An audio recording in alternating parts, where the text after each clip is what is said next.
Welcome to QK news. ముందుగా headlines చూద్దాం.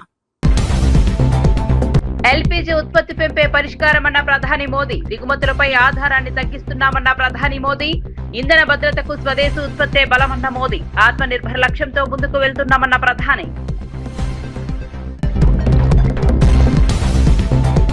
అమర్నాథ్ కు జగన్ మద్దతుపై మంత్రి సంధ్యారాణి విమర్శ. మహిళల గౌరవాన్ని కాపాడాలని సంధ్యారాణి సూచన. వైసీపీ తన వైఖరిని స్పష్టం చేయాలని మంత్రి డిమాండ్. మహిళలపై వ్యాఖ్యలను సమర్థించడం తగదన్న మంత్రి. యంగ్ ఇండియా పాఠశాల పనులను పరిశీలించిన ఉత్తమ్. జూలై నాటికి స్కూల్ పూర్తి చేస్తామన్న ఉత్తమ్ కుమార్. విద్యకు ప్రభుత్వం ప్రాధాన్యమిస్తోందన్న ఉత్తమ్. గ్రామీణ మౌలిక వస్తువుల అభివృద్ధిపై ఉత్తమ్ సమీక్ష.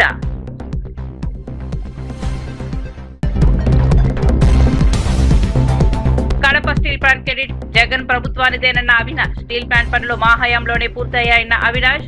స్టీల్ ప్లాంట్ క్రెడిట్ తీసుకోవడం హాస్యాస్పదమని వ్యాఖ్య. చరిత్రను ఎవరూ మార్చలేరని సీఎంపై అవినాష్ విమర్శ.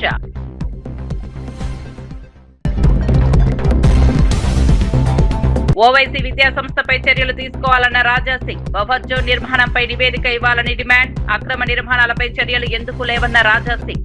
పారదర్శక విచారణ జరపాలని ప్రభుత్వానికి డిమాండ్.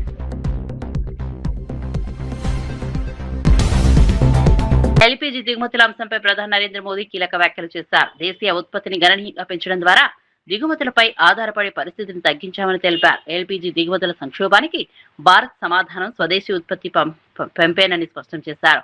ఇంధన రంగంలో ఆత్మ నిర్భర్ లక్ష్యంతో ప్రభుత్వం పలు చర్యలు చేపడుతోందన్నారు. దేశ అవసరాలకు అనుగుణంగా ఉత్పత్తి సామర్థ్యాన్ని పెంచి ఇంధన భద్రతను మరింత బలోపేతం చేస్తున్నామని ప్రధాని పేర్కొన్నారు. जोधपुर में नए एयरपोर्ट टर्मिनल का उद्घाटन किया गया है और मैं सोशल मीडिया में देख रहा था कि नए टर्मिनल का आर्किटेक्चर, इंटीरियर ये सोशल मीडिया में छाया हुआ है। चारों तरफ राजस्थान दिख रहा है। साथियों, ये मारवाड़ में पर्यटन, व्यापार और रोजगार को नई गति देगा। इस कार्यक्रम में जो लोग जोधपुर से जुड़े हैं, मैं उनका विशेष रूप से अभिनंदन करता हूं। जोधपुर से ही आज उड़ान योजना के नए चरण की भी शुरुआत हुई है। इसके तहत छोटे छोटे शहरों और दूर दराज के क्षेत्रों को एयर कनेक्टिविटी से जोड़ा जाएगा। साथ ही కడప స్టీల్ ప్లాంట్ ఏర్పాటుకు సంబంధించిన అన్ని కీలక చర్యలు వైఎస్ జగన్ ప్రభుత్వ హయాంలోనే జరిగాయని వైఎస్ఆర్సీపీ ఎంపీ వైఎస్ అవినాష్ రెడ్డి తెలిపారు. 2019లో జేఎస్డబ్ల్యూ సంస్థను ఒప్పించడం, భూసేకరణ పూర్తి చేయడం, పర్యావరణ అనుమతులు సాధించడం, 2023లో శంకుస్థాపన నిర్వహించడం తమ ప్రభుత్వంలోనే జరిగాయని చెప్పారు. పరిశ్రమకు అవసరమైన రాయితీలు కల్పించడంతో పాటు 2 టీఎంసీల నీటి కేటాయింపులు కూడా చేశామని వివరించారు. అన్ని పనులు పూర్తయ్యాక ఇప్పుడు ఈ ప్రాజెక్టును తానే తీసుకొచ్చానంటూ ముఖ్యమంత్రి చంద్రబాబు నాయుడు క్రెడిట్ తీసుకోవడం హాస్యాస్పదమని విమర్శించారు. ప్రజలకు వాస్తవాలు తెలుసని, చరిత్రను ఎవరూ మార్చలేరని అవినాష్ రెడ్డి పేర్కొన్నారు. 2023 ఫిబ్రవరి మాసంలో శంకుస్థాపన చేయడం జరిగింది. మళ్ళీ అదే ప్రాజెక్టును రెండోసారి చంద్రబాబు నాయుడు గారు నిన్న శంకుస్థాపన చేయడం జరిగింది. నిన్నటి రోజున చంద్రబాబు నాయుడు గారి ప్రసంగం ఒక్కసారి గమనిస్తే ఏదో జిందాల్ సంస్థను, జేఎస్డబ్ల్యూ స్టీల్ సంస్థను ఆయనే సంప్రదించినట్టు, ఆయనే పరిశ్రమ తెచ్చినట్టు ఆయన ప్రజలను మభ్యపెట్టే ప్రయత్నం చేసినారు. క్రెడిట్ చోరీ చేసే ప్రయత్నం చేసినారు. కానీ పాపం, దురదృష్టం, చంద్రబాబు నాయుడుకు నిన్న సాయంత్రమే మొత్తం గాలంతా పోయింది. నిన్న సాయంత్రం జేఎస్డబ్ల్యూ స్టీల్స్ అధినేత సజ్జన్ జిందాల్ గారు రీట్వీట్ చేస్తూ చాలా స్పష్టంగా జగన్మోహన్ రెడ్డి గారి ప్రభుత్వం చేసిన పనుల వల్ల, ఆ ప్రభుత్వం ఇచ్చిన సహకారం వల్ల, ఆ ప్రభుత్వం ఇచ్చిన అనుమతుల వల్ల ఇవాళ ఈ ప్రాజెక్టును ముందుకు తీసుకెళ్లగలుగుతున్నానని చెప్పి చాలా స్పష్టంగా ఆయన రీట్వీట్ చేయడం జరిగింది. ఆ ట్వీట్తో నిజంగా మాలాంటి వాళ్ళు ఎవరు కూడా ఇంకా చంద్రబాబు నాయుడు గారికి కౌంటర్ కూడా ఇవ్వాల్సిన అవసరం. డిప్యూటీ సీఎం పవన్ కళ్యాణ్ పై వైసీపీ నేత పేర్ని నాని తీవ్రస్థాయిలో విమర్శలు చేశారు. పవన్ కళ్యాణ్ అపరిచితుల్లా ప్రవర్తిస్తున్నారని ఆరోపించారు. ఆయనకు సాధారణ సమస్య కాదని, మోటివేటెడ్ మల్టీస్ప్రిట్ పర్సనాలిటీ డిజాస్టర్ ఉన్నట్లు వ్యాఖ్యానించారు. ప్రజా జీవితంలో ఉన్న వ్యక్తి బాధ్యతాయుతంగా మాట్లాడాలని సూచించారు. పవన్ చేస్తున్న వ్యాఖ్యలు రాజకీయ వైఖరి ప్రజలను అయోమయానికి గురి చేస్తున్నాయని విమర్శించారు. అధికారంలో ఉన్న నాయకుడిగా హుందాగా వ్యవహరించాలని హితవు పలికారు. పేర్ని నాని చేసిన ఈ వ్యాఖ్యలు చర్చనీయాంశంగా మారాయి. ఎక్కడ ఎక్కువ ఉంటే అక్కడ మాత్రమే మీరు పోలీస్ స్టేషన్లో కేసు పెట్టిస్తున్నారు. అదే కనపడుతుంది కదా. ఫస్ట్ కేసు ఎక్కడ పెట్టారు? పిఠాపురంలో పెట్టారు. స్టేషన్ మీదకి దొమ్మికి వెళ్ళారు, దొమ్మికి పంపించారు. నెక్స్ట్ కేసు బెయిల్ రాగానే జడ్జి గారు తిడుతున్నారు, సిగ్గులేదరా బాబు మీకు, ఏం చేస్తాం సార్, చంద్రబాబు గారు వెళ్ళమన్నారు సార్, డీజీపీ గారు వెళ్ళమన్నారు సార్ అని వాళ్ళు ఏడుతున్నారు పోలీసులు. అక్కడి నుంచి కాకినాడ రూరల్లో మొరమీడరా మాకు తేటం ఏంటి అని జడ్జి గారు తిడతాడు. వెంటనే బయట అరెస్ట్. బందరు ఎనుగుదురు పోలీసులండి, అక్కడి నుంచి ఎనుగుదురు తీసుకొస్తారు. ఎనుగుదురులో స్టేషన్ మీద దొమ్మి, స్టేషన్లో గోడ దూకెళ్తారు రౌడీ షీటర్లు. అది కొట్టాల్సింది కదా, ప్రశ్న రావణ్ణి కొట్టాల్సింది కదా, ఎందుకు కొట్టలేదు అని అడుగుతున్నాను. బయట అరుగు మీద కూర్చున్నాడుగా, చెక్కబల్ల మీద రావణం చిద్విలాసంగా నవ్వుతా కూర్చున్నాడు కదా. మరి అంత పోటుగాళ్ళు గోడ దూకెళ్ళిన రౌడీలు రావణ్ణి ఎందుకు కొట్టలేదు అంటున్నా. అంటే మీ డ్రామా అక్కడి వరకే. వైఎస్ఆర్ కాంగ్రెస్ పార్టీ నిజంగా సైబరాబాద్ పోలీస్ కమిషనరేట్ పరిధిలో సంచలనం సృష్టించిన 2 నెలల పసికందు కిడ్నాప్ కేసును పోలీసులు కేవలం 3 రోజుల్లోనే ఛేదించారు. లింగంపల్లి రైల్వే స్టేషన్ వద్ద నిలుస్తున్న తల్లి ఒడి నుంచి పావనెత్తుకెళ్లిన అంతర్రాష్ట్ర బాలల అక్రమ రవాణా ముఠాను గుర్తించి అరెస్ట్ చేశారు. సాంకేతిక ఆధారాలు, ప్రత్యేక బృందాల సహాయంతో పోలీసులు వేగంగా దర్యాప్తు జరిపారు. పాపను క్షేమంగా రక్షించి తల్లిదండ్రులకు అప్పగించారు. నిందితులపై కఠిన చర్యలు తీసుకుంటామని అధికారులు తెలిపారు. ఈ కేసును వేగంగా ఛేదించిన పోలీస్ బృందాన్ని ఉన్నతాధికారులు అభినందించారు. చేపట్టి ఈ దురదృష్టకరమైన సంఘటన చందనగర్ పోలీస్ స్టేషన్లో జరిగిన తర్వాత దాదాపు 48 నుంచి 72 గంటల మధ్యలో మా పోలీస్ టీం వీళ్ళని ఛేదించి పట్టుకున్నది. దీంట్లో మొత్తం 5 మంది ఇన్వాల్వ్ అయి ఉన్నారు. ఒక పిల్లలు లేని తల్లి వెస్ట్ బెంగాల్లో ఉంది. రహమనా అలీ అనే మహిళ, వెస్ట్ బెంగాల్ కలకత్తాకు సంబంధించిన మహిళ. ఆవిడకి పిల్లలు లేరు కాబట్టి హైదరాబాద్లో తనకు తెలిసిన సహచరులు 2, సదికా మరియు నిమ్మి జహాన్ అనే 2 మహిళలు, వారు ఇక్కడే హైదరాబాద్లో పనిచేస్తున్నారు ఒక బ్యూటీ పార్లర్లో. వారి సహాయం కోరింది. వారి సహాయం కోరిన తర్వాత దీంట్లో ఈ సవికా అనే అమ్మాయి, నిమ్మి జహాన్ అనే అమ్మాయి 2 కూడా కలిసి వారికి తెలిసినటువంటి మొహమ్మద్ జుబేర్, ఒక బైక్ మెకానిక్గా పనిచేస్తున్నాడు. ఈ జుబేర్ సహాయంతో ఒక 4 రోజుల పాటు దాదాపు నగరం అంతా వెతికారు. వాళ్ళ ప్లాన్ ఏమిటంటే, ఇట్లా ఫుట్పాత్ల మీద పడుకున్నటువంటి నెగ్లెక్ట్గా ఉన్నటువంటి పేరెంట్స్, వాళ్ళ దగ్గర నుంచి చంటి పిల్లలు ఉంటారు, లేబర్ క్యాంపుల్లో ఉంటారు, వాళ్ళని తీసుకెళ్ళడానికి చేశారు. అదే క్రమంలో ఈ పర్టికులర్ ఇప్పుడు మీరు చూసినటువంటి పాప తల్లిదండ్రులు పడుకొని ఉన్నారు. ఆ చిన్న పాప అక్కడి నుంచి వీళ్ళు లాక్కెళ్లారు. లాక్కెళ్ళినప్పుడు ఆ అలికిడితో వీళ్ళు లేవడం జరిగింది. లేచి చూసుకునే వరకే ఆటో. భారతి వ్యవహారంపై మాజీ ఎమ్మెల్యే డాక్టర్ గడారి కిషోర్ కాంగ్రెస్ ప్రభుత్వంపై తీవ్ర ఆరోపణలు చేశారు. ధరణి పోర్టల్ ను రైతుల భద్రత కోసం కేసీఆర్ రూపొందించారని, రైతు వేలిముద్ర లేకుండా భూమి పట్టాల్లో మార్పులు జరగకుండా వ్యవస్థను ఏర్పాటు చేశారని తెలిపారు. కాంగ్రెస్ ప్రభుత్వం భూభారతి పేరుతో అక్రమాలకు పాల్పడుతోందని ఆరోపించారు. వేలిముద్ర లేకుండానే వేలాది దరఖాస్తులు ఆమోదించారని, సిద్దిపేట, రంగారెడ్డి జిల్లాలో అనేక భూ వివాదాలు చోటు చేసుకున్నాయని పేర్కొన్నారు. ముఖ్యమంత్రి రేవంత్ రెడ్డి రియల్ ఎస్టేట్ దందాకే ప్రాధాన్యం ఇస్తున్నారని విమర్శించారు. ఈ వ్యవహారంపై సమగ్ర విచారణ జరపాలని డిమాండ్ చేశారు. అధికారులు దొంగల, అసలు ప్రభుత్వానికి అధికారులకు సంబంధం లేకుండా ఇంకేదన్నా అతీత శక్తి వెనక ఉండి ప్రభుత్వాన్ని నడిపించేటువంటి కుట్రదారులు, కాపలదారులు, రకరకాల వ్యక్తులు ఉంటారు ఈ ప్రభుత్వానికి. కాబట్టి మరి వాళ్ళు ఎవరన్నా అసలు ఏం జరిగింది అనే దాని మీద ప్రధానమైన చర్చ. మరి వీళ్ళు వచ్చిన తర్వాత వీళ్ళకు హోదా ముఖ్యమంత్రి అయినా కూడా 20 ఏళ్ళకి వెళ్ళి రాజకీయాలు చెప్పినా ఇవాళ చూసిన ఏందో 20 ప్రస్థానం అని చెప్పి ఆర్లు కూడా ఇచ్చుకోరు ముఖ్యమంత్రి. నువ్వు జెడ్పీటీసీగా చేసినా, ఎమ్మెల్యేగా చేసినా, ఎమ్మెల్సీగా చేసినా, ఎంపీగా చేసినా, ఆడి వరకు చేసినటువంటి అన్ని పాత్రలు ప్రతిపక్షాలను చేసిండు. దాంతో ఏమైపోయిందంటే నాకు పరిపాలన మీద అవగాహన లేదు. ఏ ఒక్కనాడు రివ్యూలో కూర్చోలే. కనీసం అధికార పార్టీ ఎమ్మెల్యేగా నేను 10 ఏళ్ళు పనిచేస్తే మంత్రులు మా జగదీష్ రెడ్డి గారు, కేటీఆర్ గారు, హరీష్ రావు గారు, లేదంటే సీఎం గారు రివ్యూ చేసి మేము కూర్చొని కొద్దిసేపు అలా వింటుంటిమి. దానివల్ల కనీసం అవగాహన వస్తుంది. ఈయన ఏడిపోయినా కూడా ఏముంటుందంటే ప్రతిపక్షం కాబట్టి డైలాగ్ గట్టిగా చెప్పి పేపర్లో ఫోటో దిగి పెట్టాడు తప్ప పరిపాలన మీద అవగాహన లేదు. గతంలో మంత్రిగా పనిచేసినోడు కాదు, ఏది కాదు కాబట్టి, ఈవెన్ అధికార పార్టీలో కూడా పనిచేయలేదు కాబట్టి డైరెక్ట్ తీసుకొచ్చి ముఖ్యమంత్రికి కూర్చుని మరి 20 ఏళ్ల ప్రస్థానం కొనసాగిస్తున్న పని తెలిసిన ఏకైక పని ఏంటంటే రియల్ ఎస్టేట్ దాని తప్ప ఇంకోటి తెలియదు. ప్రాబ్లం ఏంటంటే ముఖ్యమంత్రి సీట్లో కూర్చున్నాక కూడా ఇంకా రియల్ ఎస్టేట్ దందా చేస్తుంది తప్ప ఈ రాష్ట్రానికి ఏం కావాలి, ప్రజలకు ఏం కావాలి, రైతాంగానికి ఏం కావాలి. సరే కేసీఆర్ గారు ఒక 5 స్టెప్పులు చేసిపోయాడు. మరి దాన్ని ఇంకో స్టెప్ చేసి 6వ స్టెప్ 7వ స్టెప్ చేసి ఇంకా బాగు చేసేందుకు ఏం చేయాలనేటువంటి కనీస అవగాహన లేకుండా ఈ ఇష్టం వచ్చడం చేసి నేను ధరణిని తీసేస్తా అని చెప్పి భూభారతి అని చెప్పి ఒక కొత్త పోర్టల్ తీసుకొని వచ్చి తెలంగాణ రాష్ట్రంలో చిత్తూరు జిల్లా పూతలపట్టు నియోజకవర్గంలో జనసేన పార్టీ కమిటీల ఏర్పాటు ప్రక్రియ ప్రారంభమైంది. సందర్భంగా జనసేన నాయకులు పూల ప్రభాకర్, నారా బాలలోకేష్ శ్రీ వరసిద్ధి వినాయక స్వామి దేవస్థానంలో ప్రత్యేక పూజలు నిర్వహించారు. అనంతరం మీడియాతో మాట్లాడుతూ చిత్తూరు పార్లమెంట్ పరిధిలో పార్టీ సభ్యులు వివిధ కమిటీల్లో పనిచేయాలనుకుంటే జిల్లా పార్టీ కార్యాలయంలో దరఖాస్తు చేసుకోవాలని పిలుపునిచ్చారు. పార్టీని గ్రామ స్థాయి నుంచి మరింత బలోపేతం చేయడమే లక్ష్యమని తెలిపారు. అర్హులైన ప్రతి కార్యకర్తకు అవకాశం కల్పిస్తున్నామని పేర్కొన్నారు.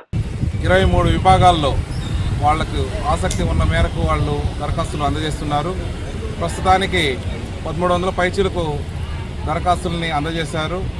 ఇక ఈ 2 రోజులు కూడా శనివారం, ఆదివారం కూడా పొడిగించారు కాబట్టి ఈ మహా అవకాశాన్ని సద్వినియోగం చేసుకోవాల్సిందిగా ప్రతి ఒక్కరిని కోరి ప్రార్థిస్తున్నాం. అదేవిధంగా సనాతన ధర్మ పరిరక్షణలో భాగంగా కూడా సనాతన నారసింహ వారాహి గణాన్ని కూడా ప్రత్యేకంగా ఈ కమిటీల్లో చోటు కల్పించారు పవన్ కళ్యాణ్ గారు. ఈ సనాతన ధర్మాన్ని కూడా మనం పరిరక్షించాలి. తెలంగాణ మంత్రి ఉత్తమ్ కుమార్ రెడ్డి సూర్యాపేట జిల్లా గరడేపల్లి మండలం గడ్డిపల్లిలో నిర్మాణంలో ఉన్న యంగ్ ఇండియా ఇంటిగ్రేటెడ్ స్కూల్ పనులను పరిశీలించారు. వచ్చే ఏడాది జూలై నాటికి ప్రాజెక్టును పూర్తి చేసి సుమారు 2500 మంది విద్యార్థులకు నాణ్యమైన విద్య అందించేలా చర్యలు తీసుకుంటున్నామని తెలిపారు. నిర్మాణ పనుల పురోగతిని అధికారులతో సమీక్షించి అవసరమైన సూచనలు చేశారు. అనంతరం 5 గ్రామ పంచాయతీల పరిధిలో చేపట్టిన బీటీ రోడ్ల నిర్మాణ పనులను ప్రారంభోత్సవం చేశారు. విద్యుత్తో పాటు గ్రామీణ మౌలిక సదుపాయాల అభివృద్ధికి ప్రభుత్వం ప్రాధాన్యత ఇస్తోందని స్పష్టం చేశారు. కొన్ని వేల మంది మన ప్రాంతంలో గ్రామీణ విద్యార్థులకి ఒక ప్రపంచ స్థాయి global standard English education, complete boarding school హాస్టల్తో, మంచి వసతులతో ఒక ఇంటర్నేషనల్ స్టాండర్డ్ ప్రపంచ స్థాయి ఎడ్యుకేషన్ ఇక్కడ ఇవ్వబోతున్నాం. మరి ఈరోజు ఈ పనుల పర్యవేక్షణ చేయడానికి, వేగవంతం చేయడానికి ఇంజనీర్లతో అదేవిధంగా మరి ఆ కాంట్రాక్టర్తో చర్చించడం జరిగింది. వాళ్ళు వచ్చే జూలైలో పూర్తి చేస్తామంటున్నారు. మేము వాళ్ళని వచ్చే మే, జూన్లో పూర్తి చేయమని రిక్వెస్ట్ చేస్తున్నాం. తెలంగాణ ఉన్నత విద్యా మండలి చైర్మన్ బాలకృష్ణారెడ్డి ఫీజు రీయింబర్స్మెంట్ బకాయిల అంశంపై స్పందించారు. పెండింగ్ నిధుల విడుదల కోసం ప్రభుత్వం దృష్టికి పలుమార్లు తీసుకెళ్లామని తెలిపారు. బకాయిల గురించి విద్యార్థులు ఆందోళన చెందాల్సిన అవసరం లేదని, ఫీజు రీయింబర్స్మెంట్ చెల్లింపులు ఆలస్యమైన కారణంగా విద్యార్థుల సర్టిఫికెట్లు నిలిపివేయొద్దని కళాశాలలకు ఇప్పటికే ఆదేశాలు జారీ చేశామని చెప్పారు. మరోవైపు తెలంగాణ స్టూడెంట్ జేఏసీ ఆధ్వర్యంలో జరిగిన నిరసనలో పాల్గొన్న మాజీ మంత్రి శ్రీనివాస్ గౌడ్ ప్రభుత్వం వెంటనే బకాయిలు విడుదల చేయాలని డిమాండ్ చేశారు. లేని పక్షంలో విద్యార్థి సంఘాలు, రాజకీయ పార్టీలు కలిసి రాష్ట్ర వ్యాప్తంగా ఉద్యమం చేపడతామని హెచ్చరించారు. రీయింబర్స్మెంట్ విషయము నేను గవర్నమెంట్ కూడా మేము టైం టు టైం పంపించడం మేము జరుగుతుంది. అయితే ఒకటేంటంటే ఈ యొక్క పిల్లల సర్టిఫికెట్స్ ఆపుతున్నారని మా దగ్గర వచ్చిన కంప్లైంట్స్ అన్నీ మేము రిసీవ్ చేసుకొని మేము రోజు ఒక 10-20 లెటర్స్ చేస్తున్నాము. వీలైనంత వరకు నా పరిధిలో ఉన్నాయి, నేను కంపల్సరీ చేస్తున్నా. మిగతావి కూడా గవర్నమెంట్ మేము పదే చేస్తున్నాం. వస్తుంది, కొంత రిలీజ్ అవుతుంది, ప్రాసెస్లో ఉంది. ఆపొద్దనే చెప్పినాము. మేము ఇంతకుముందు ఇన్స్ట్రక్షన్స్ ఇచ్చినాము. హైదరాబాద్ సల్కం చెరువు సమీపంలోని ఓవైసీ విద్యాసంస్థపై బీజేపీ ఎమ్మెల్యే రాజాసింగ్ కీలక ఆరోపణలు చేశారు. చెరువు బఫన్ జోన్ లో విద్యాసంస్థ నిర్మాణం జరిగిందని పేర్కొంటూ దీనిపై ప్రభుత్వం హైకోర్టుకు పూర్తి నివేదిక సమర్పించాలని డిమాండ్ చేశారు. మూసీ ప్రక్షాళన పేరుతో పేదల ఇళ్లను కూల్చివేస్తున్న ప్రభుత్వం అక్రమ నిర్మాణాలపై మాత్రం చర్యలు తీసుకోవడం లేదని విమర్శించారు. ఆరోపణలు నిజమైతే చట్ట ప్రకారం కఠిన చర్యలు తీసుకోవాలని అధికారులను కోరారు. ఈ వ్యవహారంపై పారదర్శకత విచారణ జరపాలని రాజాసింగ్ డిమాండ్ చేశారు. సవాల్ చేస్తున్న రేవంత్ రెడ్డి గారికి ఓవైసీ కాలేజ్ పైన కరెక్ట్ అయిన రిపోర్ట్ కోర్టులో సబ్మిట్ చేయమనండి. ఓవైసీ కాలేజ్ టోటల్ గా బఫర్ జోన్ లో కట్టిన కాలేజ్, FTL ల్యాండ్ లో కట్టిన కాలేజ్, సర్కం చెరువులో కట్టిన కాలేజ్ అని ఆ రిపోర్ట్ సబ్మిట్ చేసి ఆ కాలేజీని డిమాలిష్ చేయమని మీరు మీ గవర్నమెంట్కి ఆదేశం ఇవ్వండి. ఆ విధంగానే డాక్యుమెంటేషన్ కోర్టులో సబ్మిట్ చేయడానికి మీరు ఆదేశం ఇవ్వాలని మేము కూడా కోరుతున్నాం. గుడివాడ అమర్నాథ్ను వైఎస్ జగన్ సమర్థించడం మహిళా లోకాన్ని అవమానించడమేనని మంత్రి గుమ్మడి సంధ్యారాణి విమర్శించారు. అమరావతిలోని ఎన్టీఆర్ భవన్లో నిర్వహించిన మీడియా సమావేశంలో మాట్లాడారు. మహిళల గౌరవానికి భంగం కలిగించే వ్యాఖ్యలు చేసిన వారిని సమర్థించడం సమంజసం కాదన్నారు.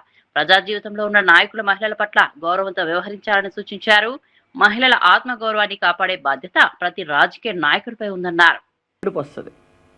కడుపు మండుతుంటది అనమాట.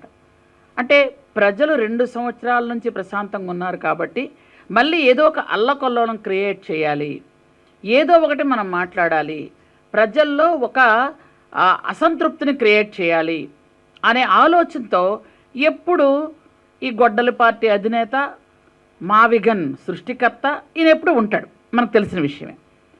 అయితే ఈ మధ్యకాలంలో ఆయన్ని ఎంత ఆదర్శంగా తీసుకుంటున్నారు అంటే ఆ పార్టీ లీడర్లు, ఒక ఆయనేమో మహిళల మేకప్ గురించి మాట్లాడితే ఇంకొక ఆయనేమో మహిళల పెళ్ళిళ్ళ గురించి మాట్లాడతాడు. అంటే ఇప్పుడు నేను పేర్లు ఎందుకు చెప్పలేదు అని అంటే, ఎందుకులే వాళ్ళ పేర్లు కూడా నాకు ఉచ్చరించడం ఇష్టం లేక చెప్పట్లేదు, కానీ చెప్పాల్సిన అవసరం ఉంది. ఎందుకనంటే ఎవరైతే మహిళల మేకప్ గురించి మాట్లాడుతున్నాడో ఆయన ఇంతకు పూర్వం ఏంటి, ఒక మంత్రి, బాధ్యతాయుతమైన మంత్రి అయ్యి ఎన్ని పరిశ్రమలు తీసుకొచ్చారు ఆంధ్రప్రదేశ్కి అంటే లెక్కలేదు, లెక్క చూపించలేడు, లెక్క చెప్పలేరు. అలాంటి పరిస్థితి. ఆయనేమో గౌరవ హోంమంత్రి, పైగా ఒక దళిత మహిళ మీద మేకప్ గురించి మాట్లాడతాడు. నేను ఒక విషయం అడుగుతాను. ఇప్పుడు మాజీ మంత్రి అమర్నాథ్ గారు, మీ ఇంట్లో ఆడవాళ్ళు లేరా? వాళ్ళు మేకప్ చేసుకోవట్లేదా? గుండెల మీద చేసుకొని చెప్పండి, ఆంధ్రప్రదేశ్లో ఏ మహిళ అయినా ఒక పౌడరు, కాటిక, బొట్టు పెట్టుకోకుండా బయటకు వచ్చిన మహిళ ఎక్కడైనా ఉన్నారా? ఆంధ్రప్రదేశ్లో ఉన్న అందరు మహిళలు. ఎందుకనంటే వాళ్ళ ఇష్టం బట్టి వాళ్ళ వివిధ రకాలుగా తయారవుతారు. అయితే మీరు మనుషులు తయారవడాన్ని కామెంట్ చేస్తారు, మనుషులు చీరకట్టు కామెంట్ చేస్తారు, మనుషులు కలర్లీ కామెంట్ చేస్తారు, వాళ్ళ బాడీ షేమింగ్ కామెంట్ చేస్తారు. అంటే మీకు సభ్యత, సంస్కారం ఉన్నట్టా లేనట్టా? మీకు మాజీ మంత్రి కదా, మీరు చదువుకున్న వాళ్ళు కదా, విజ్ఞత ఉన్నవాళ్ళు కదా, ఒక సిటీలో పెరుగుతున్నారు కదా, మీరు అలా మాట్లాడొచ్చా? అది సభ్యత? అది సంస్కారమా? అంటే మీ బాస్ని మీరు అనుకరిస్తున్నారా? ఎందుకనంటే మీ గొడ్ల పార్టీ అధినేత ఎప్పుడు కూడా వాళ్ళ చెల్లి చీర గురించి మాట్లాడాడు. ఆయన ఎంత దారుణం అంటే వాళ్ళ చెల్లి చీర గురించి, వాళ్ళ చెల్లి తాలూకా వ్యక్తిత్వాన్ని హననం చేస్తూ, ఆమె క్యారెక్టర్ని అసాసినేట్ చేస్తూ వాళ్ళ పత్రికలో బూతులు రాయించాడు ఆయన. అసలు ఆ మాటే మాట్లాడకూడదు, చాలా తప్పు. షర్మిల గారు ఏమీ అనుకోకండి, చెప్పాల్సిన పరిస్థితి వచ్చింది కాబట్టి చెప్తున్నాను. ఆమె రాజశేఖర్ రెడ్డికి పుట్టలేదు అని నీ పత్రికలో రాయించుకున్న ఆ బాస్ అండర్లో మీరు ఈ విధంగా పనిచేస్తారా? అంటే అది అంటే ఆ తల్లిని ఎంత అవమానించినట్టు విజయమ్మ గారిని. అంటే అంటే మనమైతే ఒక విషయం గమనించుకోవచ్చు. ఎందుకనంటే తల్లిని చెల్లిని గౌరవించిన వాడు, తల్లిని చెల్లిని మెడబట్టి బయటికి గెంటినవాడు మిగిలిన వాళ్ళని గౌరవిస్తారని మనం ఎప్పుడు కూడా ఆశపడకూడదు. కానీ వీళ్ళకేమిటా అంటే 2 సంవత్సరాలుగా ప్రజలు చక్కగా బ్రతుకుతున్నారు. ప్రజల్లో ఒక అల్లకల్లోలం తేవాలి, మహిళల్లో ఒక అల్లకల్లోలం తేవాలనే ఆలోచనతో ముందుకెళ్తున్నారు వీళ్ళు. అంటే మీరు అసలు అమర్నాథ్ గారు మాట్లాడిన వెంటనే బయటకు వచ్చిన తర్వాత క్షమాపణ చెప్పాలి మహిళా లోకానికి. మీ నాయకుడు ఉంటాడు, ఆయన వస్తే ఫస్ట్ రోజు ఏమంటాడు, రాజధాని వైజాగ్లో పెడుతున్నాము అంటాడు. 2వ రోజు ఏమంటాడు ఆయన, విజయవాడ అంటాడు. 3వ రోజు నేను ఎక్కడ ఇల్లు కట్టుకుంటే అదే రాజధాని అంటాడు ఆయన. 4వ రోజు అసలు రాజధాని అనే పదం ఏమైనా రాజ్యాంగంలో ఉందా అని అడుగుతాడు. 5వ రోజు మావిగన్నట. అంటే ఈయన పేరులో గన్ ఉంది, ఇక్కడ రాజధాని కూడా గన్ ఉండాలి అంటాడు. 6వ రోజు సూట్ కేసు సర్దుకొని బెంగళూరు పారిపోతాడు. ఇది వీళ్ళ తాలూకా పని. రోజుకు మొన్న చెప్తున్నాడు ఆయన మేనిఫెస్టో అట మావిగన్ పెడతాడట ఆయన. అంటే మీరు ఇలాంటి పనులు చేయబట్టే ఈరోజు 11 సీట్లతో ప్రతిపక్షంలో ఉండి కూడా ప్రతిపక్ష హోదా లేకుండా ఓ పక్కన కూర్చుని పెట్టారు ప్రజలందరూ కూడా. కానీ ఈరోజు కూడా మీకు ఇంకా బుద్ధి రాలేదు, ఇష్టానుసారంగా మాట్లాడతారు. మొన్న ఈ సోదరులందరూ చూశారు, మావిగన్కే మనం ఇది పెడుతున్నాం, అది పట్టుకొని మేము మేనిఫెస్టో పట్టి ఎలక్షన్కి వెళ్తామన్నారు. తర్వాత రోజు మళ్ళీ విలేకరులు అడిగినప్పుడు విజయవాడ రాజధాని అంటున్నాడు ఆయన. అంటే రోజుకొక మాట పూటకొక మాట మాట్లాడిన వాళ్ళు ఏమంటారో నాకైతే తెలియదు. మా ఏరియాలో అయితే పిచ్చోళ్ళనే అంటారు. మరి మీరు ఇక్కడ ఏమంటారో నాకు తెలియదండి. అంటే ఎంత దారుణంగా మనుషులు వాళ్ళ మనస్తత్వాలు ఉన్నాయనడానికి ఇది ఉదాహరణ. సిద్దిపేట జిల్లా కొండపాకలోని Shri Satya Sai Sanjeevani child heart care and research centre మాజీ మంత్రి హరీష్ రావు, సీనియర్ నటుడు విజయ్ దేవరకొండ కలిసి సందర్శించారు. ఆసుపత్రిలో చికిత్స పొందుతున్న చిన్నారులను పరామర్శించి వారి ఆరోగ్య పరిస్థితిని అడిగి తెలుసుకున్నారు. చిన్నారులకు అందుతున్న ఉచిత గుండె వైద్య సేవలపై వైద్యులను అడిగి వివరాలు తెలుసుకున్నారు. ఇలాంటి సేవా కార్యక్రమాలు సమాజానికి ఆదర్శంగా నిలుస్తాయని ప్రశంసించారు. చిన్నారులకు అత్యాధునిక వైద్యం ఉచితంగా అందించడం గొప్ప విషయమని పేర్కొన్నారు. ఆసుపత్రి వైద్య బృందాన్ని అభినందించారు.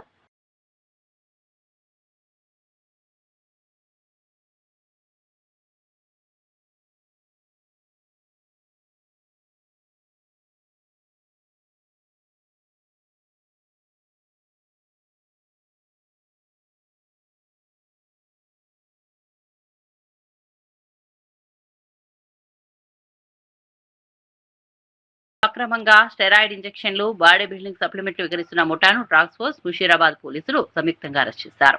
మొత్తం 6 నిందితులని అదుపులోకి తీసుకుని సుమారు 6.50 లక్షల విలువైన స్టెరాయిడ్ ఇంజెక్షన్లు, సప్లిమెంట్లు, 2 సెల్ ఫోన్లు స్వాధీనం చేసుకున్నారు. వైద్యుల ప్రిస్క్రిప్షన్ లేకుండా ఆన్లైన్ ద్వారా మందులు కొనుగోలు చేసి జిమ్కు వచ్చే యువతకు విక్రయిస్తున్నట్లు పోలీసులు గుర్తించారు. ఈ కేసులో మరో 2 నిందితులు పరారీలో ఉండగా వారి కోసం గాలింపు కొనసాగుతోంది. కేసు నమోదు చేసి దర్యాప్తు చేపట్టినట్లు పోలీసులు వెల్లడించారు. మన Hyderabad city police task force police దగ్గరికి ఈ జిమ్ రిలేటెడ్ చాలా కంప్లైంట్స్ వచ్చాయి. ఎస్పెషల్లీ కొంతమంది యూత్ పిల్లలు ఈ స్టెరాయిడ్ ఇంజెక్షన్స్, టర్మైన్ ఇంజెక్షన్స్ మరియు body supplements without any prescription use చేస్తున్నారు.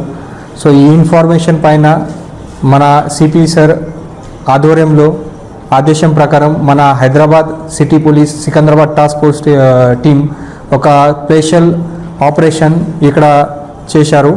ఈ స్పెషల్ ఆపరేషన్లో మేము 6 మెంబర్కి అప్రిహెండ్ చేశాము. దీంట్లో 2 మెయిన్ సేలర్ ఉన్నారు, 4 సబ్ సేలర్ ఉన్నారు. ఈ అక్యూజ్ పేరు బట్టే శివ, అతను ముషీరాబాద్ నుంచి లోకల్ ఉన్నారు. తర్వాత మొహమ్మద్ ఫర్ఖుద్దీన్ ఫైజల్, వాడు కూడా ముషీరాబాద్ నుంచి ఉన్నారు. ఇద్దరు కూడా మెయిన్ సేలర్ ఉన్నారు. తర్వాత మొహమ్మద్ సేద్, ఫర్జాన్ ఖాన్, మొహమ్మద్ యూసుఫ్ అండ్ అభిలాష్, 4 కూడా ఇక్కడ లోకల్ ముషీరాబాద్ నుంచి ఉన్నారు. వాళ్ళు అందరూ సబ్ సేలర్గా ఇక్కడ పని చేస్తున్నారు. ఈ అక్యూజ్ నుంచి మేము 440 టర్మైన్ ఇంజెక్షన్స్, తర్వాత 336 మెపెన్ టర్మైన్ ఇంజెక్షన్స్, 1 గ్రీన్ స్పీడ్ ఇంజెక్షన్స్, తర్వాత టెస్టోస్టెరాన్ 50 ఇంజెక్షన్స్ అండ్ మిగతా 336 టాబ్లెట్స్. యాదగిరిగుట్ట దేవస్థానం ట్రస్ట్ బోర్డు ఏర్పాటుపై BC JAC chairman జార్జుల Srinivas Goud Congress ప్రభుత్వంపై తీవ్ర విమర్శలు చేశారు. తెలంగాణలో రాహుల్ గాంధీ చెప్పిన సామాజిక న్యాయ హామీలకు ప్రస్తుతం జరుగుతున్న నియామకాలకు ఎలాంటి పొంతన లేదన్నారు. కులగణన పూర్తయిన తర్వాత ఎవరి వాటా వారికి దక్కాలని రాహుల్ గాంధీ ప్రకటించినప్పటికీ ఆ మాటలు అమలులో కనిపించడం లేదన్నారు. యాదగిరిగుట్ట ట్రస్ట్ బోర్డుతో చైర్మన్ తో పాటు అధిక శాతం పదవులను అగ్ర కులాలకు ఇవ్వడం సమంజసం కాదని ప్రశ్నించారు. రాష్ట్రంలో అధిక జనాభా కలిగిన బీసీలకు కేవలం 2 సభ్యుల పదవులతో సరిపెట్టడం సామాజిక న్యాయానికి విరుద్ధమని విమర్శించారు. నామినేటెడ్ పోస్టులు ప్రభుత్వ కీలక నియామకాలను ఒకే సామాజిక వర్గానికి ప్రాధాన్యమిస్తున్నారని ఆరోపించారు. వాళ్ళను 60% పదవులు కట్టబెట్టారు.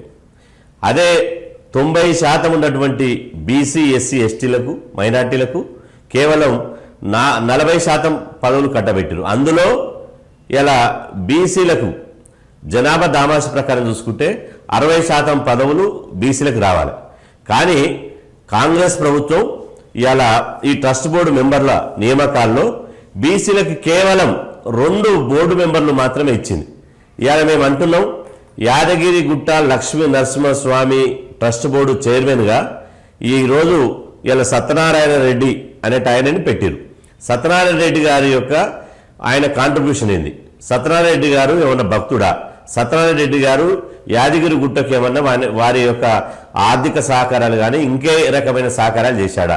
కేవలం ఇవాళ రెడ్డి సామాజిక వర్గం అయినంత మాత్రాన ఇవాళ యాదగిరిగుట్ట ట్రస్ట్ బోర్డు చైర్మన్గా ఇవాళ బీఆర్ఎస్ పార్టీలో ఎంపీగా పనిచేసినటువంటి వారి యొక్క సొంత అన్నను పార్టీతో సంబంధం లేకుండా వారి చైర్మన్ పెట్టారు. అదేవిధంగా మెంబర్లు కూడా కాంగ్రెస్ పార్టీతో సంబంధం లేనటువంటి వాళ్ళను ఇలా ఇక్కడ మెంబర్లు పెట్టారు. ఇలా మేము ఒకటే సూటిగా ప్రశ్నిస్తున్నాం, మీరు తెలంగాణ రాష్ట్రం వచ్చిన తర్వాత 42% రిజర్వేషన్ కల్పించాలని చెప్పి కేంద్ర ప్రభుత్వాన్ని పంపించారు. కానీ 42% నామినేటెడ్ పదవుల్లో కానీ 42% అధికారిక పదవుల్లో కానీ మీరు ఇవ్వాల్సినటువంటి బాధ్యత కాంగ్రెస్ ప్రభుత్వం మీద లేదా? అంటే మీరు ఇవ్వకుండా అవతల మీద 42% ఇవ్వాలని నెట్టేసింది. మీరు అమలు చేసి తీరాలి కదా. గతంలో సమాచార కమిషన్ నియమించారు. సమాచార కమిషన్ నియమిస్తే ఇలా మొత్తం అగ్రకులాలకు సంబంధించిన వాళ్ళనే సమాచార కమిషన్ నియమించారు. ఒక్కరినన్నా సమాచార కమిషన్ నియామకాల్లో ఒక్కరినైనా బీసీ బిడ్డకు సమాచార కమిషన్ పదవి ఇచ్చారా? ఇవ్వలే. ఇట్లా చూసుకుంటా పోతే ఇలా చైర్మన్లలో కానీ అదేవిధంగా సమాచార కమిషన్లో కానీ నామినేటెడ్ పోస్టులో కానీ చివరికి యాదగిరిగుట్ట లక్ష్మీ నరసింహస్వామి దేవస్థాన టెంపుల్ ట్రస్టీ బోర్డులో కూడా ఇవాళ అగ్రకులాలకే ప్రాధాన్యత ఇచ్చారు. ఇలా బీసీలు ఏమైనా పదవులు అడిగితే మీరు పార్టీలో ఉన్నారా, మీరు పార్టీలో పనిచేస్తున్నారా, మీ పార్టీలో ఎప్పటి నుంచి ఉన్నారా అంటున్నారు.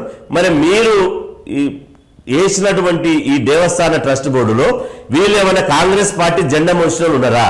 కాంగ్రెస్ పార్టీ అధికారంలోకి రావడానికి కృషి చేసిన వాళ్ళు ఉన్నారా? కాంగ్రెస్ పార్టీ అధికారంలో రావడానికి ఏమైనా బీఆర్ఎస్ ప్రభుత్వంలో కేసులు పెట్టుకుని జైళ్లలో పోయిన వాళ్ళు ఉన్నారా? లేదా తెలంగాణ ఉద్యమంలో వీళ్ళ కాంట్రిబ్యూషన్ ఏంది? తెలంగాణ ఉద్యమంలో తెలంగాణ వాదంతో పనిచేసిన వాళ్ళు ఎవరైనా ఉన్నారా? పోనీ ఈ తెలంగాణ వాదం పక్కన పెట్టండి. ఇవాళ ఆధ్యాత్మికంగా చూసుకుంటే ఇవాళ యాదగిరిగుట్ట లక్ష్మీనరసింహస్వామి ఇవాళ ట్రస్ట్ బోర్డుని దాన్ని డెవలప్ చేయాలి, ఆధ్యాత్మికంగా ఉండాలి. ఆధ్యాత్మిక సంబంధించినటువంటి పనిచేసిన వాళ్ళు ఉన్నారా? అంటే పూర్తిగా వ్యాపారస్తులు, రియల్ ఎస్టేట్ వ్యాపారులు, అదేవిధంగా పెట్టుబడి పెట్టేటోళ్ళు, డబ్బులు పెట్టేటోళ్ళు, అదేవిధంగా ఎన్నడూ కూడా నరసింహస్వామి దర్శనం చేసుకుని మొక్కనేటువంటి వాళ్ళను ఇవాళ పెడతారా? ఇవాళ ఉమ్మడి నల్లగొండ జిల్లాలో, ఆ తర్వాత వరంగల్ దాని చుట్టుపక్కల జిల్లాల్లో యాదగిరిపల్లి నరసింహస్వామి, దాని ఫస్ట్ పేరు ఆ స్వాముల వారి పేరు యాదగిరిపల్లి నరసింహస్వామి. యాదగిరిపల్లి నరసింహస్వామి ఇవాళ మేము మొక్కినటువంటి ఆ దేవుడు ఆ వారి పేరు మీద నల్లగొండ జిల్లాలో నరసింహ పేరు, నరసింహ కావచ్చు, నరసింహస్వామి కావచ్చు, నరసన కావచ్చు, ఇవాళ వారి పేరు మీద ఇవాళ వేల మంది వారి పేరు మీద పెట్టుకున్నారు. పుట్టినటువంటి బిడ్డలకు ఆ నరసింహస్వామి పుణ్యఫలమే, ఆ నరసింహస్వామి మాకు సంతానం. వంగవీటి రంగా 79వ జయంతి సందర్భంగా ఆయన కుమార్తె ఆశా కిరణ్ విజయవాడలో రంగా విగ్రహానికి నివాళులర్పించారు. అనంతరం మాట్లాడుతూ రంగా పేరును ఒక జిల్లాకు పెట్టాలని ప్రభుత్వాన్ని కోరారు. అలాగే కృష్ణానది తీరంలో గంగా స్మారక ఘాట్ నిర్మించాలని డిమాండ్ చేశారు. డిప్యూటీ సీఎం పవన్ కళ్యాణ్ కు రంగా అంటే ఎంతో అభిమానం ఉందని పేర్కొన్నారు. ఈ అంశాలపై త్వరలోనే పవన్ కళ్యాణ్ ను కలిసి వినతి పత్రం అందజేస్తారని తెలిపారు. రంగా సేవలను చిరస్థాయిగా నిలిపేలా ప్రభుత్వం చర్యలు తీసుకోవాలని ఆమె విజ్ఞప్తి చేశారు. ఆయన చనిపోయి ఇన్నేళ్లైనా ఒక స్మారక ఘాట్ అనేది లేదు. పెద్ద పెద్ద నాయకులకి స్మారక ఘాట్ ఉంది, కానీ రంగా గారు చనిపోయినా ఇప్పుడు దాకా ఒక స్మారక ఘాట్ అనేది స్థాపించలేదు. రంగా గారి అంత్యక్రియలు కృష్ణానదిలో చేశారు. ఆ కృష్ణానది గట్టున ఒక స్మారక ఘాట్ స్థాపించాలని చెప్పి కోరుతున్నాను. డిప్యూటీ సీఎం పవన్ కళ్యాణ్ గారు ఎన్నోసార్లు బహిరంగంగా రంగా గారు అంటే అభిమానం ఉందని చెప్పి అన్నారు. ఇవాళ ఆయన అధికారంలో ఉన్నారు, ఆయన చేస్తారనే నమ్మకం మాకు ఉంది. నేను త్వరలోనే మా రాధారంగా మిత్రమండలి సభ్యులతో పాటు వెళ్ళి ఆయనకు ఒక రిప్రజెంటేటివ్ లెటర్ ఇస్తాము. స్మారక ఘాట్ గురించి, అలాగే జిల్లా గురించి కూడా రిప్రజెంటేటివ్ లెటర్ ఇస్తాము. మాతో కోఆపరేట్ చేస్తారని చెప్పి మాకు నమ్మకం ఉంది పవన్ కళ్యాణ్ గారు. మరిన్ని అప్డేట్స్ కోసం చూస్తూనే ఉండండి.